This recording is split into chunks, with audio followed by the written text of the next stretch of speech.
Hello guys, welcome back to our channel Soni and শাহি।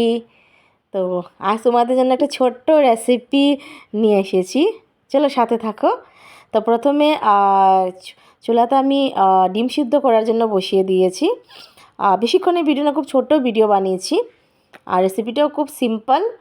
যখন বাচ্চাদের খাওয়ার ইচ্ছে হয় না কিছু, তো এটা একটু আলাদাভাবে বানিয়ে খাওয়ানো যায়, বা শুধু বাচ্চা না, নিজের জন্য রেডি করা যায়, বা কোনো গেস্ট আসলে যখন কোনো কিছু থাকে না আমাদের ঘরে অ্যাভেলেবল, তো এরকম কিছু একটা রেসিপি বানিয়ে তোমরা অবশ্যই খাওয়াতে পারো।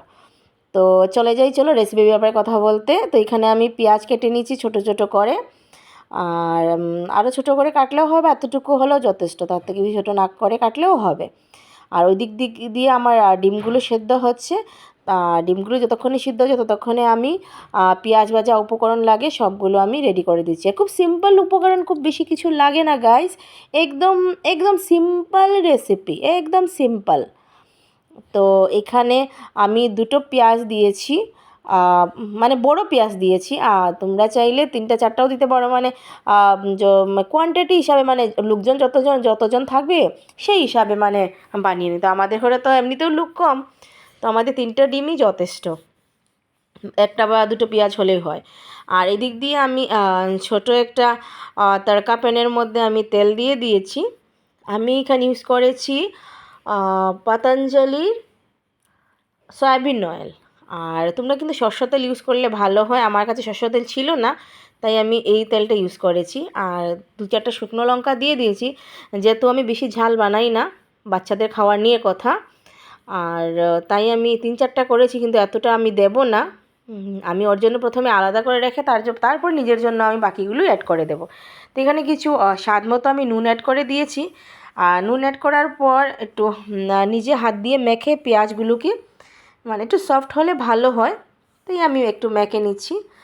আর আমি একটা ছোটো প্লেটই নিয়েছি, আর দেখতেই পাচ্ছ তোমরা আমার এদিকের পেঁয়াজগুলো ওইদিকে চলে যাচ্ছে, তোমরা একটু বড়ো পাত্র নিয়ে নিও। আসলে তাড়াহুড়োর মধ্যে বানিয়েছি, আর তোমাদের শেয়ার করার জন্য ওইদিকে ভিডিওটাও করেছি, তো বেশিক্ষণ সময় ছিল না, যা হাতের পাশে এসেছে তা দিয়েই বানিয়ে নিয়েছি। তো এই দিকটা আমার তেলটা গরম হয়ে গেছে পুরোপুরি। আর দেখো, এখানে আমি পেঁয়াজ দিয়ে দিয়েছি, ঠিক আছে।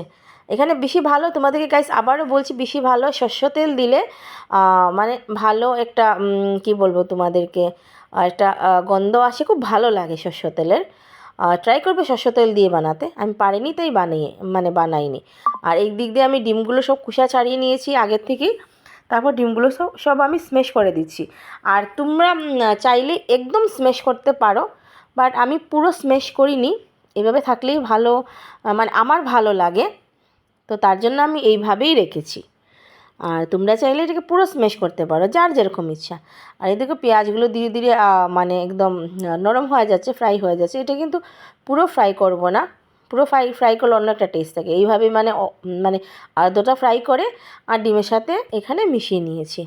আর বাস এগুলো পেঁয়াজগুলো একসাথে মিশিয়ে, আর এই যে 3টা লঙ্কা রেখেছি আমি, সেটা আমার জন্য পরে আমি ইউজ করব। এখন তো এটা দিয়ে আগে বাচ্চাদেরকে খাওয়ার দিয়ে দেব। তো দেখতে পাচ্ছ গাইজ, আমার রেসিপিটা রেডি হয়ে গেছে। Tata, bye bye bye guys.